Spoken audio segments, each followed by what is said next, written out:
Hello! In this video I will show you how to install RAR application on ZTE Blade A55. So you have to start by opening your Google Play Store, then click on search bar and type in RAR. Now click search and click install.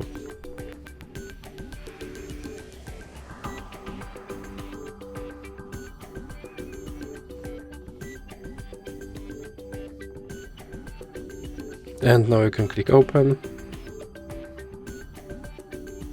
then click here to allow this app to manage your files and go back.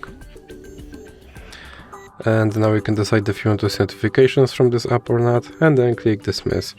And as you can see, my app is now installed and is ready to use, so that's it for this video. If you liked it, please remember to leave a like and subscribe.